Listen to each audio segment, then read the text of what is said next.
Hello guys, welcome to my video. मैं Udaan Kumar sir के blog में स्वागत है। फाइनली हम आ चुके हैं समस्तीपुर के उदयपुर गांव में और यहाँ पे होने वाला है बाबा जी का 5वें दिन का श्री भागवत कथा। और आज हम यहाँ पे दिखाएंगे किस तरीके से लोग हैं भरे हुए इस पंडाल में। तो मैं एक तरह से यहाँ पे दिखाऊँ तो देखो किस तरीके से यहाँ पे लोग भरे हुए इस पंडाल में। और कुछ ही क्षणों में आने वाले हैं अभी श्री अनिरुद्धाचार्य जी महाराज जी। और देखो लोग देख रहे हो किस तरीके से यहाँ पे भरे हुए। तो चलिए आज का हम भागवत कथा सुनाने वाले हैं इस वीडियो के माध्यम से। तो वीडियो में कंटिन्यू लगे रहिएगा। चलिए हम लोग दिखाते हैं आपको।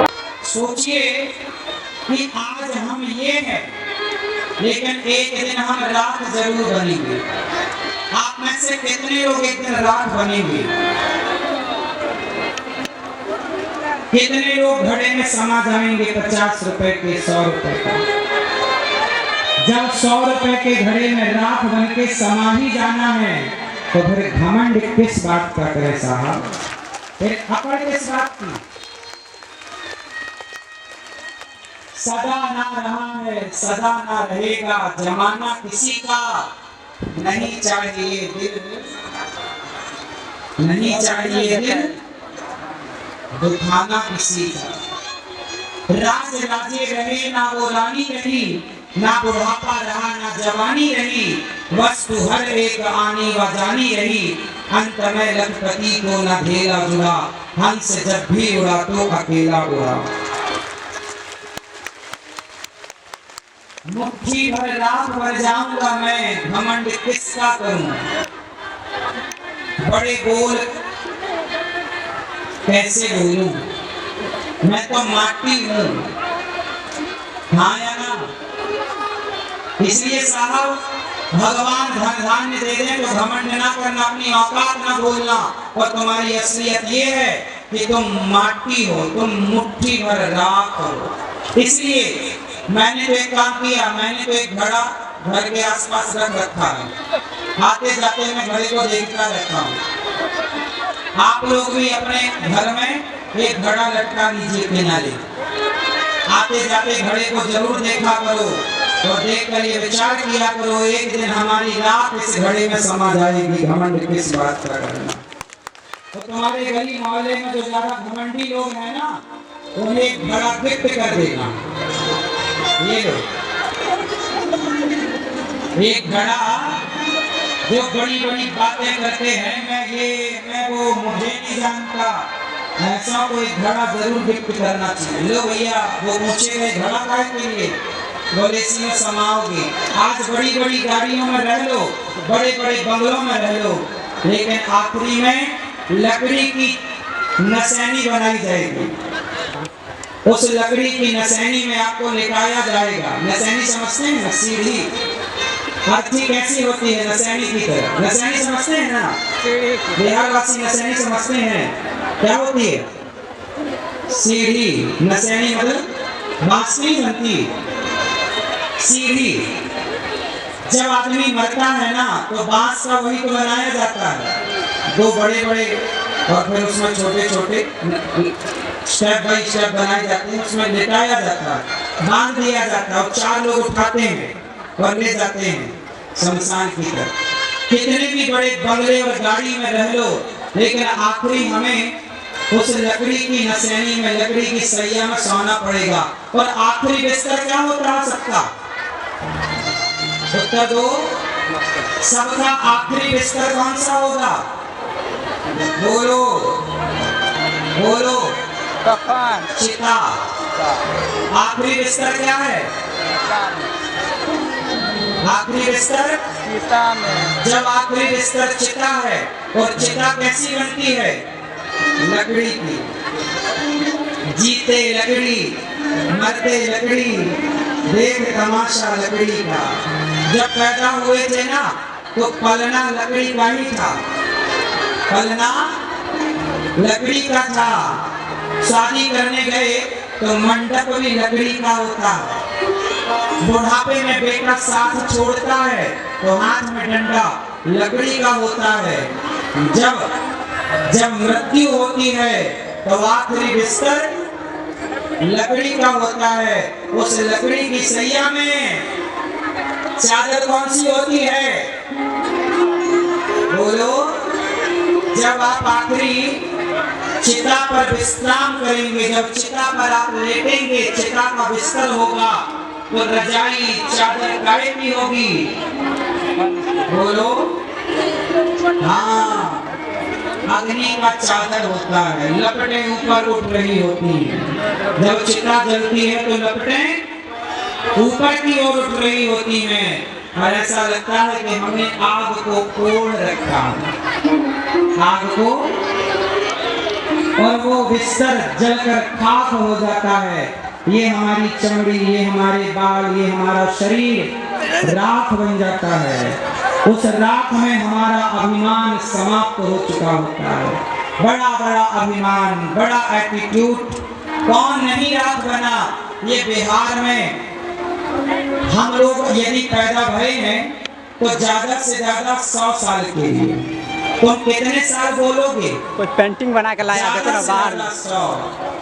100 साल तक भी आजकल कोई पहुंच नहीं रहा।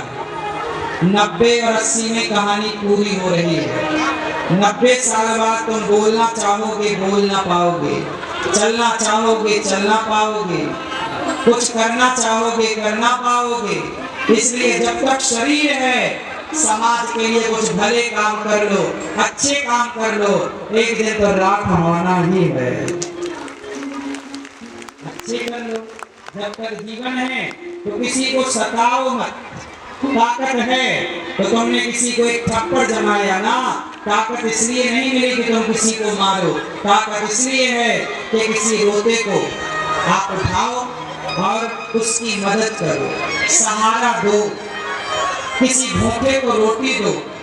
ये दास अनिरुद्ध, मैं इस बात को कहता ही नहीं, करता हूँ कि जब तक प्राण है तब तक हमें सेवा करनी चाहिए और सपने में किसी का बुरा नहीं सोचना चाहिए। कोई हमारा लाख बुरा सोचे, कोई हमारा लाख बुरा करे, पर हम किसी का बुरा ना सोचेंगे, ना करेंगे। हम क्यों सोचें? आपने देखा होगा अनिरुद्धाचार्य को बहुत लोग बुरा कहते हैं, बहुत लोग गालियां देते हैं, पर मैं पलट कर किसी का बुरा नहीं सोचता। सबका मंगल हो, सबका भगवान भला करे। यदि तुम्हारी तरह मैं भी सोचने लगा तो फिर तुम में और हम में अंतर क्या रह जाएगा? इसलिए जो आपको सताए, परेशान करे, जो तुमको काटा बुगे, काई बोए तो फूल। सुनो मेरी बात, हर गांव में लड़कियों को एक छोटी सी अपनी सेना बनानी चाहिए। और जो लड़के ऐसा कर रहे हैं, किसी लड़कियों को टॉर्चर कर रहे हैं, परेशान कर रहे हैं, छेड़ रहे हैं, गलत बोल रहे हैं, तो 4-6 लड़कियों की छोटी सी सेना बनाओ और वहीं जाके उनके 3-4 दांत तोड़ दो लड़कों के, जो उल्टा सीधी हरकत करते हैं। यही तो हम खुद ही बोलना चाहते हैं।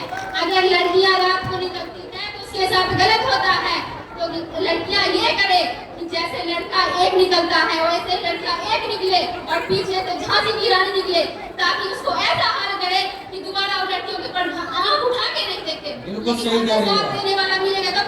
आज तक मैंने सभी को, जो भी लड़कियां हैं, अगर कोई छेड़ा है उसी टाइम आवाज उठाया है, लेकिन क्या लड़कियां ही जब पीछे हट जाएगी तो मैं क्या करूंगा? मेरे भाई बोले अगर तुम मेरे साथ हो तो हम साथ देने के लिए तैयार रहना, तो उम्मीद मत करना, लेकिन उस अपराधी को छोड़ना मत। आपके साथ हम भी हैं, हम आपके साथ हैं, निश्चिंत रहो। मेरे माता पिता का बात करके मेरे घर पे, ताकि मेरे माता पिता खुशी रहे और इस लड़ाई को मैं अच्छे से लड़ सकूं। ओ बढ़िया, तुम तलवार चलाना भी सीखो। कराटे हर बेटी को कराटे को सिखाओ, ताकि ऐसे लड़कों के मन चलोगे 3-4 दांत तो टूटे।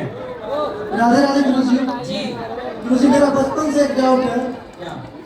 गुरुजी, मेरी मम्मी से हर एक नवरात्रि में हमें बातचीत में दिक्कत हो जाता है, क्योंकि हर एक नवरात्रि में हमको बोलती है जो बकरे की बलि देनी है, तो हमारी उनसे बकझक हो जाती है हर एक नवरात्रि में। मेरी नानी माँ जो है वो बचपन में ही मेरे पैदा होने से पहले ही वो मन्नत मांग चुकी थी दुर्गा जी को बलि देना है, तो मेरा मन इसको स्वीकार नहीं करता। गुरुजी, आप बताइए जो अपनी फैमिली को बता सके जो ऐसा नहीं करे। कहाँ माँ आई है आपकी? नहीं, मेरी माँ नहीं आई है, लेकिन मैं उन्हें सुना दूंगा, मेरे फोन में रिकॉर्डिंग चालू है। माँ से बोलना कि माँ, मैं बोल रहा हूँ मैया, किसी आप अपने बेटे की रक्षा के लिए एक बकरी के बेटे को आप मार डालें, इससे कोई देवी प्रसन्न नहीं होती। यही अंधविश्वास, अंधश्रद्धाएं इन्हें कहते हैं। कोई भी देवी, दुर्गा तो सबकी माँ है, और भला कोई माँ ये क्यों चाहेगी कि तुम किसी माँ के बच्चे को लाकर उसकी गर्दन में तलवार चलाओ।